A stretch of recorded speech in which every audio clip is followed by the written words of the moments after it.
Vamos ler o Evangelho de Marcos, capítulo 1, de versículo de 29 a 39.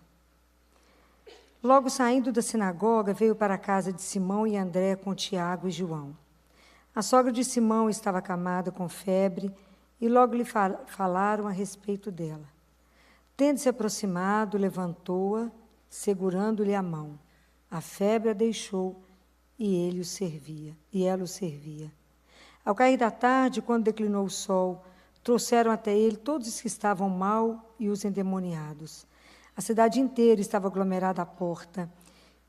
Ele curou muitos que estavam mal de diversas enfermidades e expulsou muitos demônios, mas não permitia que os demônios falassem, porque o conheciam. Muito cedo, ainda escuro, tendo-se levantado, saiu e afastou-se para um lugar desértico e ali orava. Simão e os que estavam com ele o buscavam. Quando o encontraram, disseram-lhe: todos te procuram? Disse-lhes: vamos a outros lugares, às localidades vizinhas, para que também ali eu proclame, pois para isso saí.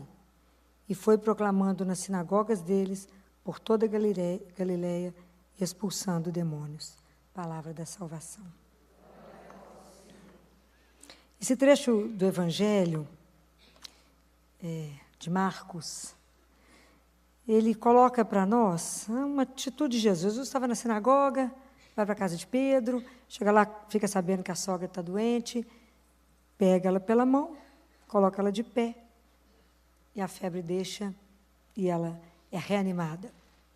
Hoje, os exegetas têm estudado muito e falado muito, além das palavras de Jesus, dos gestos de Jesus. E um dos gestos que nós vamos olhar são as mãos.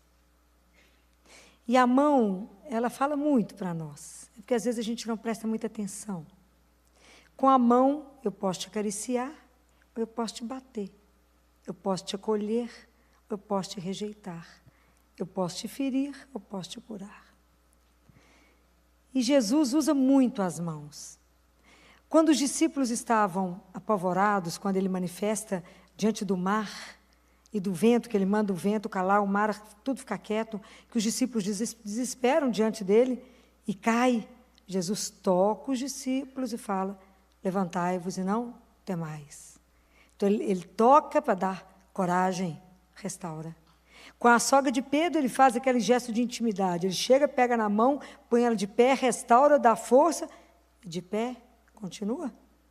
Quando Pedro quer andar sobre as águas e afunda, ele segura em Pedro, agarra a mão dele, levanta Pedro e fala: por que duvidastes, homem de pouca fé? Então, Jesus é sempre essa mão que nos põe de pé. Ele é sempre a mão de Deus a caminhar conosco. Que é tão lindo que quando você vai estudar sobre a mão em hebraico é traduzida pela letra Y, que é a primeira letra de Iavé. Aquele tetragrama que a gente não pronuncia, IHVH, a primeira letra é a letra que simboliza a mão. Porque Jesus, para nós, ele é a mão de Deus, que Deus dá a todo ser humano que precisa de apoio, que precisa de uma companhia, que precisa de força, que precisa de uma coragem, precisa ser restaurado para estar de pé. Ele é a grande mão. Ele é a mão que está sobre a nossa mão. É aquela mão que nos sustenta, que nos protege, que nos guarda. É Ele. Jesus é essa mão de Deus. E essa é a grande experiência que nós cristãos precisamos fazer para a nossa vida até voltar para a casa do Pai. Entender que Jesus é a mão de Deus estendida para nos sustentar até chegar em casa. Nós precisamos de experimentar isso. O que é viver com Deus, sabendo, contando que Jesus é essa mão, que se eu estou no chão, me põe de pé. Essa mão que me sustenta, que restaura, que me dá coragem, que me faz companhia e que fala: anda, estou aqui, eu te guardo. E ao mesmo tempo é a mão que nos cura. Porque quanto Ele curou? Quanto? Imagina quando encontrou os leprosos, que Jesus teve compaixão. Encostou neles e o restaurou e fez ele ficar inteiro. Ele não curou só a lepra, curou ele inteiro. Então a gente aprende que quando a gente vê esses gestos de Jesus, que aonde está Jesus, tem a vida. Aonde está Jesus, cresce a vida. Porque a gente precisa entender que o nosso Deus é o Deus da vida.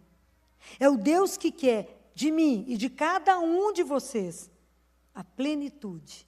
Ele quer nos ver felizes. Ele quer de nós a saúde. Ele quer a gente inteiro. Esse é o Deus que a gente crê. É o Deus que é apaixonado pela vida. Então, por isso que perto dele só tinha aqueles que não davam conta de mais nada. Aqueles que estavam completamente às escuras. Eram os cegos, os surdos, os endemoniados. Os miseráveis daquela época estavam todos do lado dele, porque era ele que gerava vida.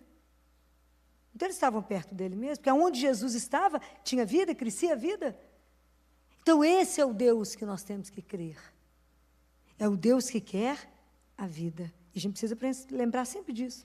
Porque, às vezes, quando a gente adoece, a primeira coisa que a gente pensa é que Deus está me dando alguma coisa pelo meu pecado. Essa é a coisa que eu mais escuto. Por qual pecado eu estou sendo cobrada? Fala, mas esse Deus seu não é o meu, não. Meu Deus é o Deus da vida, que nos ajuda a passar, sim, pelo sofrimento e por tudo que vem, mas é porque é a mão dele, é a mão que me sustenta. No Evangelho Apócrifo de Tomé, ele fala que a gente vai sentir a mão, a grande mão, sobre a nossa mão. Aquela mão que nos sustenta e que nos guia. Então, a gente precisa aprender com Jesus, que ele é o nosso modelo, de como é que a gente vai viver esse amor cristão. Porque a gente só vai conseguir compreender esse amor, essa compaixão que Jesus sentia, essa atitude dele de cuidar, porque não passava um doente, alguém que sofresse, não passava despercebido diante de Jesus. Se ele via alguém sofrendo, ele parava de fazer o que ele estivesse fazendo. Se Jesus estivesse rezando, ele interrompia. Ele não passava, se ele estivesse caminhando, tivesse alguém doente, ele não passava ao largo sem acudir quem sofria. O sofrimento do outro incomodava Jesus. E o que me apavora é ver que nós estamos ficando acostumados com a dor do outro. Que a dor do outro nem mais nos incomoda. Que é tanta notícia de morte que essa morte já nem mais me incomoda. Então, é morte em estradas, é morte por violência, a gente vê a natureza morrer, a gente vê tanta coisa acontecer e a gente não reage mais. Nós estamos vivendo uma normose, tudo é normal e não é normal. O sofrimento não é normal, não é isso que Deus quer para nós. Então, se eu vejo uma situação de sofrimento, como é que eu posso ajudar o outro? Como é que Jesus faria? Então, a gente só vai entender esse amor cristão, nós só vamos não entender, nós vamos começar a viver esse amor.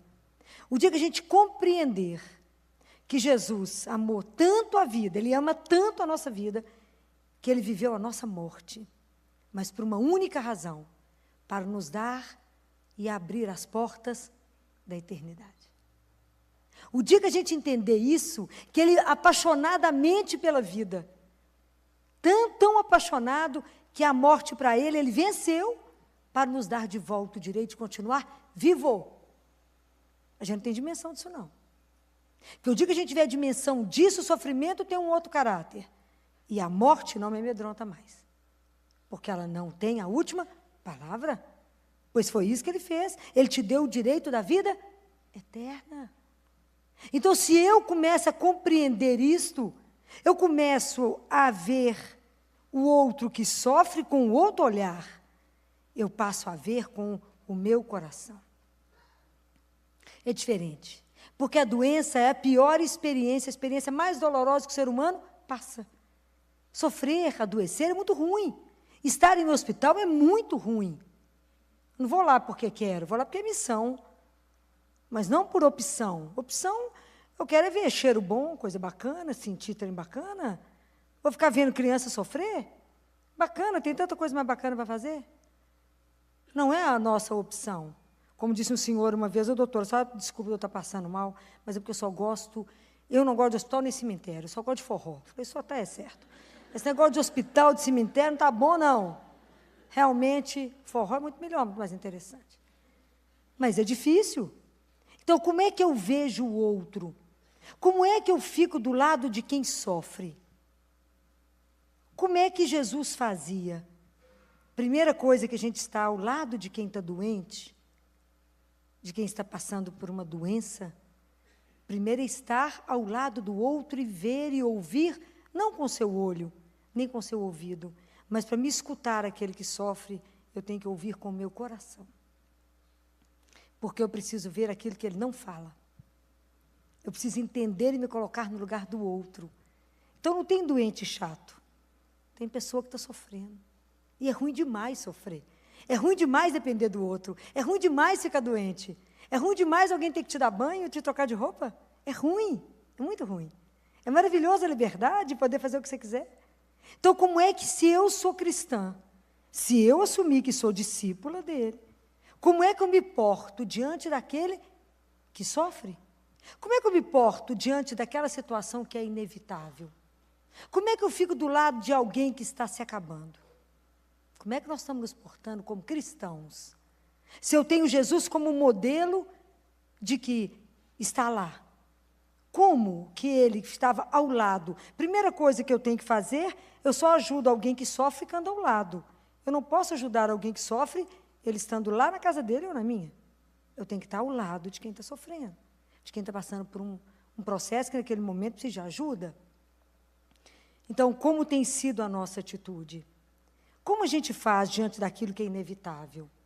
Por exemplo, mamãe me procurou e falou, doutora Filó, tenho 2 filhas, lindas. A segunda de 8 anos, linda. Um dia dentro de casa, teve uma dor de cabeça. E aí descobriu que ela tinha, na verdade, uma malformação arteriovenosa cerebral. Já descobriu que ela teve uma crise convulsiva, rompeu, sangrou. E aí inundou o cérebro e não tinha o que fazer. Então, aquela criança que pula, corre, pulava e corria. E agora? Ela falou comigo, eu não aguento mais escutar a seguinte frase, sua filha poderia ter morrido, o caso é incurável, a doença é, não tem o que a ciência é ser feito. E aí? Ela falou, e aí, doutora, eu vou enterrar minha filha ainda viva? E aí? O que nós vamos fazer? Eu falei, e o pai dizia para mim, mas eu estou orando, doutora, por uma cura? Falei, a primeira cura que acontece é no nosso coração, de aceitar aquilo que a vida não pode mudar. Falei, então aqui nós vamos ter que discutir milhões de coisas. Milhões. A primeira, a consciência de que eu sou finita, vulnerável, frágil e acabo a qualquer momento, posso acabar. Segundo, que nada me pertence, muito menos os filhos, eles são só me dados por um tempo. E o tempo que precisar, retorna. Mas agora ela está assim, nós vamos fazer o quê? Falei, nós vamos voltar com ela para casa, né? Sim. Então vamos começar a pensar no básico. Qual é o quarto que essa menina vai ficar? O que vocês sugeriam para a família? Falei, o que mais bate sol, porque ela não pode ir ao sol, o sol vai até ela. Então vamos colocar um quarto que bate sol? Vamos colocar uma janela aberta para ela? Ela não gostava de flor? Vamos pôr flor. Ela gosta de música? Vai ligar uma música. Ela gostava de ler? Conte histórias. Mas a gente não sabe se ela está te ouvindo, eu acho que está. Mas minha filha vai vegetar? Não, preste atenção. Essa palavra não pode existir na boca de um cristão. Existe um mistério que nos habita, e ele se chama Deus. Nós não podemos explicar, mas Deus habita em cada um de nós. E porque Ele habita, ninguém vegeta. É ali Deus que sofre. Já muda tudo. Já mudou o olhar. Falei, vocês vão ter que dar conta de cuidar de uma criança que era de um jeito, e agora nós vamos cuidá-la de outro jeito, mas a vida ali ainda resiste. Ela está ali, então nós vamos fazer o melhor que a gente pode. Isso nós vamos cuidar. Com amor, com paciência, que as pessoas falam. Como eu gostaria de cuidar de Jesus, doutora Filó? No seu filho doente. Em alguém doente que você está perto de você. Ali são as chagas para você poder cuidar. É assim. Não podemos fazer nada por ele, fazemos pelo irmão, porque ali ele habita. E assim nós fazemos. E falei, e aí vai ter uma estrutura toda que vai entrar na sua casa. Secretaria de Saúde lá do interior está te ajudando. Então, vai o médico na sua casa, vai a fono na sua casa, para estar com sono, com traqueostomia. Então, nós vamos aprender e abrir um leque de tudo diferente na sua vida. E ela vai comer por aqui, nós vamos pôr na boca dela, falar, aqui você está comendo tal coisa, vamos sentir gosto. É um trabalho difícil, dificílimo, mas é assim que a vida se apresenta. Então, é assim que a gente vai ficar de pé e vamos cuidar. É assim, por quê? Porque eu creio, a alma está inteira e um dia ela será restaurada. É fácil viver isso? Não. Haja fé. Mas é por isso que nós estamos aqui rezando. A gente não sabe o que a vida nos aguarda. Mas eu falei com eles, afirmar que Deus existe quando a vida é muito boa, isso é fácil para todo mundo. Até ateu afirma que Deus existe. Vira a vida do avesso e assume que Jesus é o Senhor. Não é brinquedo. Mas tudo isso pode ser transformado. E as famílias que conseguem viver essa experiência, é maravilhoso, porque há uma transformação radical em todo mundo. Porque todo mundo se transforma, porque há uma presença nova em casa. Eu falo, nós vamos ter que ter a coragem de cuidar. Tem que ter a coragem de ser essa mão de Deus que acaricia. E de, ao mesmo tempo, sentir a mão de quantos outros que Deus mandará na sua casa para te ajudar a permanecer de pé. É assim. É com coragem que, se a gente souber, nós vamos levar isso numa leveza e numa beleza de saber, era assim até aqui. Não é mais daqui para lá. Será de um outro jeito e a família vai se adaptar de um outro jeito. E é tão interessante como é que a criança vê as coisas de uma outra forma. Eu perdi um tio, deve ter um mês, mais ou menos, um mês e pouco, e eu fui na casa da minha tia, estive aqui com a família no dia que ele morreu, foi uma morte súbita. E aí eu fui para lá. E eu estava visitando a minha tia, e todo mundo chorando. Aí o neto de 5 anos falou assim, primeiro ele chamou a tia, a mãe dele, e falou assim, mamãe, a Filó, ela é crente? Porque o assunto dela é só Jesus.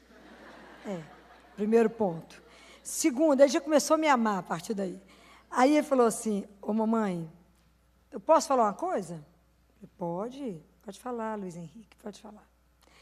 Aqui, o vovô não foi morar com Jesus? Foi. Ele tá bem com Jesus? Tá.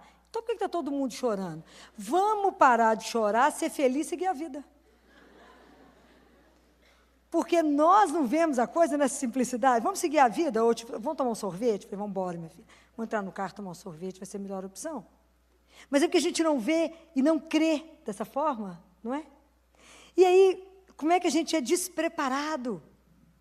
Como é que a gente tem, às vezes, acontece uma coisa na nossa família e já não sabe o que fazer? Mas porque a gente não faz o olhar da fé?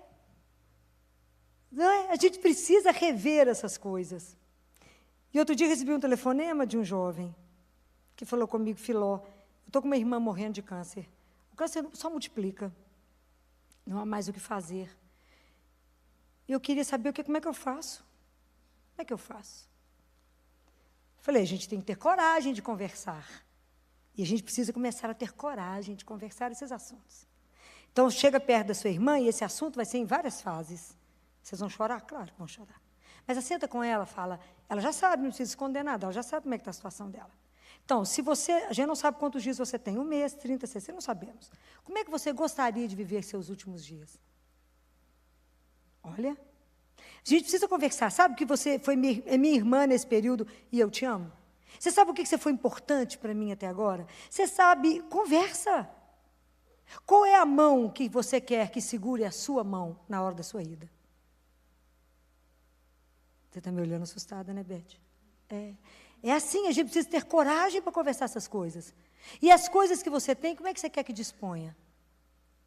Como é que você quer que faça com as suas roupas, com o seu sapato? Como é que você quer? O dia que a gente aprender a conversar isso com mais naturalidade, será melhor a ida e quem fica. Isso não vai tirar a dor da saudade, a dor de partir, a dor de entender que eu amo e não possuo, e que tudo na nossa vida é por um tempo, até a gente chegar diante de Deus e ter tudo eternamente. Por aqui é só um aprendizado. Fala, vai, meu filho, você já acabou sua missão, eu estou pelejando para ir atrás, né? Aquela luta. Mas com animação, sabendo quem é que nos sustenta, porque não estamos sozinhos. Então, como é que nós estamos nos comportando quando a gente vê a atitude de Jesus que não fugia do doente? Como é que nós estamos? Fala, não, fulano está doente, não vou lá de jeito nenhum. Então, qual que é o maior sofrimento daquele que está doente grave? É a solidão. Porque as pessoas não vão visitar, não vai, mas a conversa serve para nada. A pessoa fala, nossa, eu estou mal, não estou bem. Você fala, imagina, você está ótimo. Está com a cor ótima.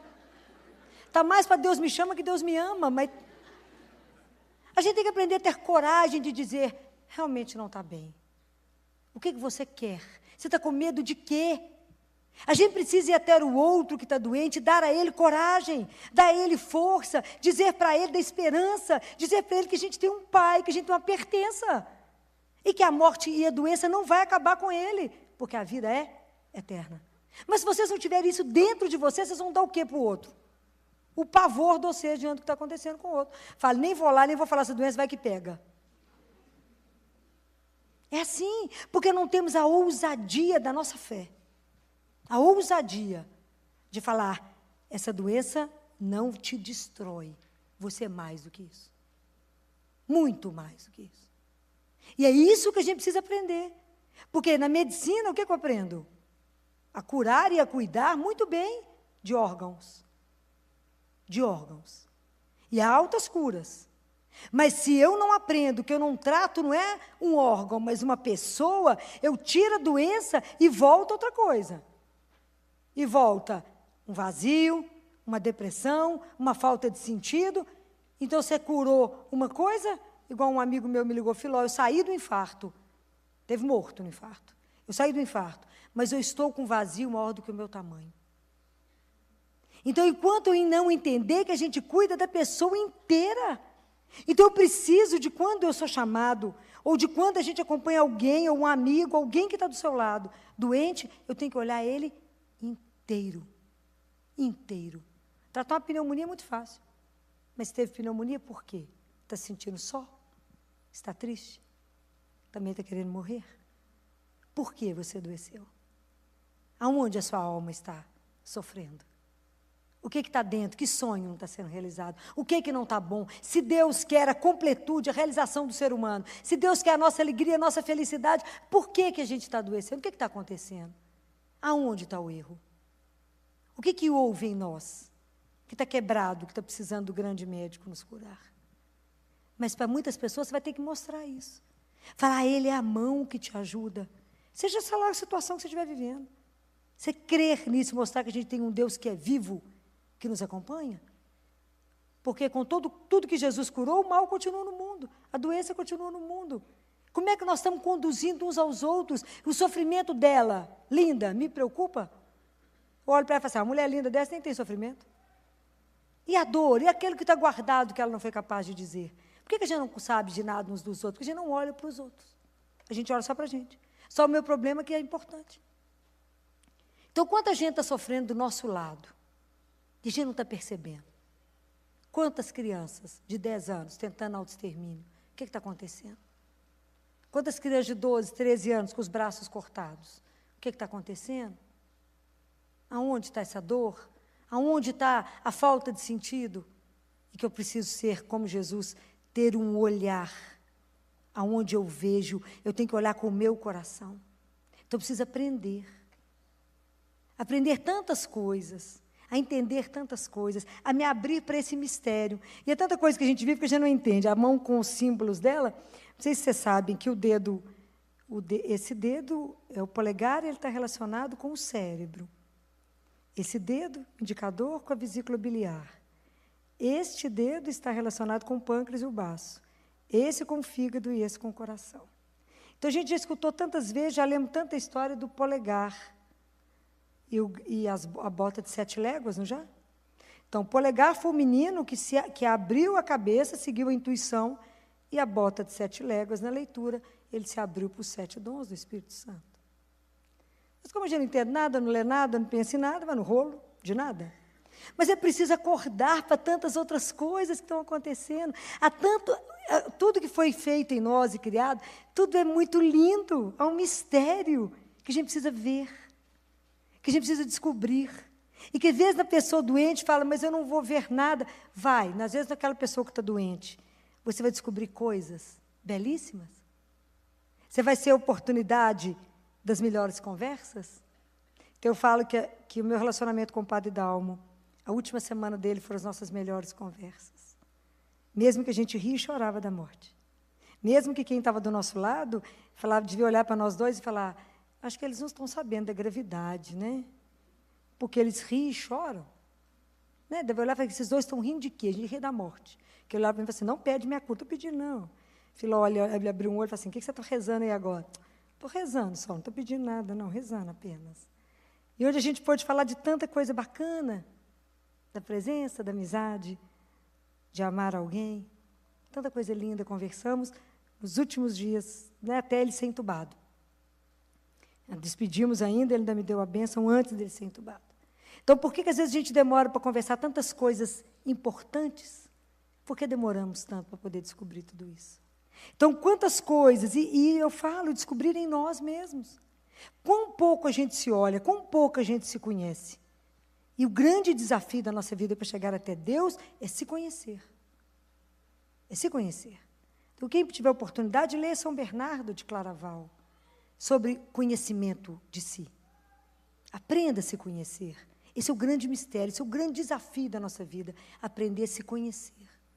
Então, entender que Jesus, a presença dele na nossa vida, diante de alguém doente, Jesus não é mais uma opção terapêutica.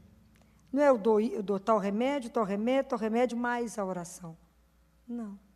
Eu preciso entender que a vida ela é muito ampla e que Deus é a raiz e o centro de tudo na nossa vida. Ele é o centro. E que a gente precisa entender que Ele nos quer inteiros. E se algo está acontecendo, que eu estou ficando quebrado, aprenda a contar para Ele aquilo que não está bom. Aprenda a ver e ler e traduzir aquilo que não está caminhando. Eu acredito que à medida que as pessoas forem perdendo o medo de Deus, entendendo que a melhor coisa que pode acontecer na sua vida é crer num Deus tão maravilhoso, que nos sustenta, que não nos abandona, que é a força que está conosco, que é a mão que te leva para a casa do Pai. Eu acho que muita coisa em nós vai mudar. Muita coisa vamos caminhar de um jeito diferente. Vamos poder ter a coragem de assumir, né? Porque enquanto você não viver essa verdade, você não é capaz de levar essa verdade para o outro. Enquanto você não tiver medo de enfrentar as suas dores, seu sofrimento, na luz de Deus, ver um sentido para tudo isso, e também não temer a morte, porque sabe que na hora que você fecha os olhos, não encerrou aqui. Encerrou aqui, mas nós continuamos diante dele. Tem muita coisa para viver, porque é eterno. Nós vamos conseguir entender e viver a nossa vida com sentido. Porque quando eu vejo isso com sentido, eu vou viver e cuidar daquele que está perto de mim. Por quê? Porque tudo é muito rápido. O tempo que eu tenho para cuidar de você é agora, é nesse momento. Esse é o programa cristão que o Papa falou. Que nós temos que ter o mesmo coração de Jesus. A gente tem que aprender a ver com os olhos que ele via e sentir como ele sentia. Então, nós temos que cuidar do outro pontualmente. Se hoje você está com fome, eu te dou comida agora, independente dos programas que existem para isso. Você está precisando de uma roupa, é agora que eu te visto. É com sede agora, é nesse momento que eu tenho que estar atenta à necessidade do meu irmão como Jesus teve. Se decidimos ser cristãos, temos que repensar como estamos olhando o sofrimento do outro. E o nosso próprio sofrimento. Porque, na verdade, como dizia São Francisco, todos nós somos leprosos. E há tanta coisa para ser curada dentro de nós. Há tanta lepra para que Deus cure. Quanta coisa que a gente não sabe que tem. Quanta coisa que está precisando, feridas às vezes tão profundas, que não estão deixando a gente caminhar. Que a gente está precisando de pedir hoje a Ele. Que Ele, com essa mão abençoada, venha nos tocar. Para Ele nos curar de tantas enfermidades, porque elas podem não ser físicas, mas podem ser psíquicas, podem ser emocionais. Quanto medo eu carrego, quanto medo de me entregar, porque às vezes eu fui ferido há tanto tempo atrás, e eu não me encanto com mais ninguém, não me enamoro de mais ninguém, e não me permito ter alguém. Eu prefiro ter encontros fugazes, rápidos, e não me envolver, porque se eu me envolver, me entregar, o outro vai me machucar. Então, às vezes, quanta coisa na nossa vida está amarrada, está parada, porque eu não me olho, não sei o que eu preciso, não sou capaz de reconhecer em mim que é algo que também precisa, da mesma forma como Jesus pegou a sogra de Pedro, colocou ela de pé e deu a ela força e confiança, na minha vida também, hoje eu posso estar precisando da mão dele, para que venha até mim, me sustente, fala, Jesus, me ponha de pé de novo, me ajuda a começar outra vez. Me ajuda a caminhar outra vez, na consciência que caminho na sua presença. Me ajuda a força de cada dia. Me sustente, que a sua mão poderosa seja o meu socorro. Eu sei que o Senhor cura os corações que estão quebrados, o Senhor nos enfaixa, cura as nossas feridas, enfaixa, porque o Senhor é bom. O Senhor é misericórdia. E o Senhor não quer ver seus filhos doentes. Ele não nos quer. Você imagina quando você tem um filho. Você quer que esse menino aprenda a andar, a correr, a subir e a ir. Deus quer isso. Ele quer que a gente também se realize, que a gente também seja capaz de correr, de voar, de fazer tantas coisas. Ele nos criou para sermos felizes. Guarda isso. Guarda isso. Deus te criou para você ser feliz. Guarda isso no seu coração. Se algo não está bom, está precisando de cura, a mão que nos cura é uma só. É de Jesus. Hoje Ele vai nos tocar. Hoje nós vamos pedir a Ele, na presença dEle aqui, que Ele seja a mão que venha, muitas vezes em coisas que nem eu sei que eu estou precisando. Então, quando vocês não só aqui, quando vocês receberem a Eucaristia, fala com Ele, Jesus, cura aquilo que eu não sei que precisa ser curado. Cura aquela ferida que nem eu tenho consciência que foi feita em mim. Que às vezes lá na minha infância e que está me pedindo de viver alguma coisa hoje. Vamos pedir a Ele. Fala, Jesus, nós estamos recomeçando um ano. E eu quero caminhar sabendo que eu tenho uma mão firme que me conduz. Uma mão que me sustenta. Uma mão que não falta. Uma mão que nunca vai me abandonar.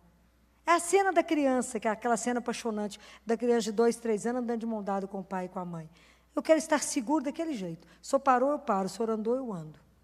É assim, entregue. Hoje eu quero sentir a sua mão sobre a minha mão, sobre o meu coração, sobre a minha cabeça, sobre as minhas costas e falar, de pé, estou aqui. Com aquela certeza que Ele é Deus que não nos abandona, mas que nos acompanha. Deus nos acompanha. E seja lá a situação que você estiver vivendo, e amanhã você estiver vivendo alguma dor na família, alguém que está doente, seja de que forma for, assente do lado e veja, se coloca no lugar do outro. E perceba o que o outro está precisando. E seja para essa pessoa a extensão da misericórdia de Deus. Seja para o outro a extensão dessa mão de Deus que cura. Mostre para ela, conta para ela sobre Jesus. Conta para ela quem é o Senhor de todas as coisas. Ajude ela a rezar e chamar Jesus, que é o nosso grande médico, nosso grande mestre. Ajuda as pessoas a serem felizes, porque esse é o projeto do Pai. E que em 2018 a gente possa ser muito feliz. Mas muito feliz não sozinho. Primeiro que nós temos aos outros. E temos Jesus, que é o nosso grande companheiro. Que ninguém saia daqui com essa dúvida no coração. Que a gente é amado incondicionalmente. A gente é querido, a gente é desejado. E se algo não está assim, se você não está se sentindo assim, nós vamos colocar isso para Ele agora. Falar, Jesus, tem um negocinho dentro de mim que nem eu sei que está ruim. Tem algo dentro de mim que eu não estou me deixando ficar feliz. O que é? Entrega, que vocês vão sentir que bálsamo é a mão de Deus. Como é que Ele tira a dor? Como é que Ele nos alivia? Como é que Ele nos sustenta? Nos restaura? Quantos de nós hoje precisamos ser restaurados? De começar a acreditar de novo que a nossa meta, o fim para que fomos criados, é para a felicidade.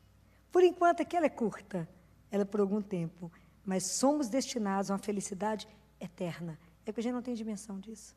Mas podem crer, essa é a verdade do Deus que veio nos revelar. Então, vamos fechar os nossos olhos. Vamos pedir a Jesus hoje 2 graças. A primeira, que Ele nos cure. Venha impor, Senhor Jesus, tenha misericórdia de cada um de nós, de todos os seus filhos aqui. A começar de mim, os seus leprosos, Senhor. Lepra da alma.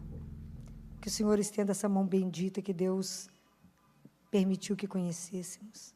Essa mão que venha nos curar, nos aliviar, nos restaurar, nos colocar de pé, para que a gente possa caminhar. E que o Senhor nos dê essa consciência de sermos amados, desejados, criados com a felicidade. E que da mesma forma como o Senhor nos restaura, faça de nós extensão da sua mão misericordiosa na vida de tantos que estão sofrendo. Que assim seja, Senhor.